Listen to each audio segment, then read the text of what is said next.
Headlines brought to you by Chitale बंधू.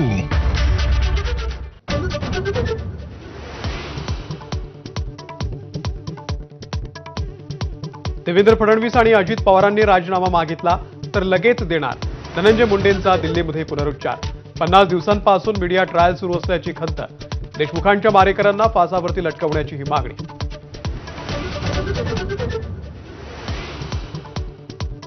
"50 दिवसांपासून पक्ष बदनाम होत असेल तर लगेच राजीनामा दिला असता." धनंजय मुंडे यांच्या राजीनाम्यासंदर्भात सुप्रिया सुळे आक्रमक. सुप्रिया सुळेंना बावनकुळेंचं प्रत्युत्तर.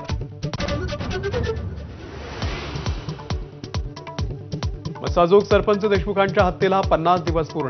कृष्णा आंधळेही 50 दिवसांपासून फरारच. धनंजय देशमुख सीआयडी अधिकाऱ्यांची भेट घेणार.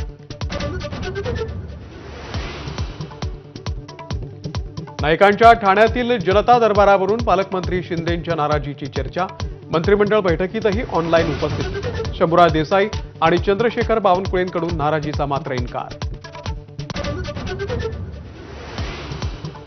कोणी मंत्री कोणत्याही जिल्ह्यामध्ये दरबार भरवू शकतो.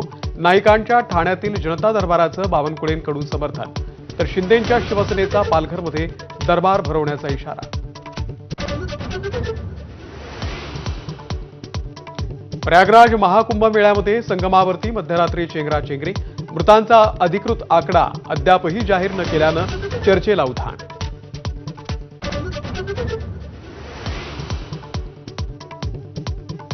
महाकुंभ मेळ्याचं प्रशासन लष्कराकडे सोपवा. चेंगराचेंगरीनंतर निरंजनी आखाड्याच्या महंतांची मागणी. गर्दी वाढणार हे माहीत होतं तर आधीच लष्कराला का बोलवलं नाही, महंतांचा सवाल.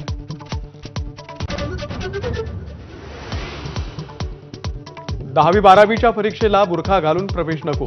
कॉपीचं प्रमाण वाढण्याची शक्यता व्यक्त करत नितेश राणेंचं शिक्षण मंत्री दादा भुसेंना पत्र.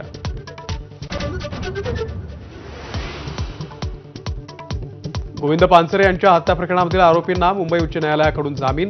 खटला लवकर निकाली लागण्याची शक्यता नसल्यानं आरोपींना जामीन. कोर्टाचा निर्वाळा.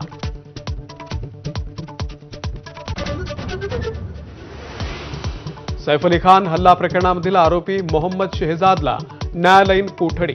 ओळख पटवण्यासाठी सॅम्पल फॉरेन्सिक लॅबला पाठवणार.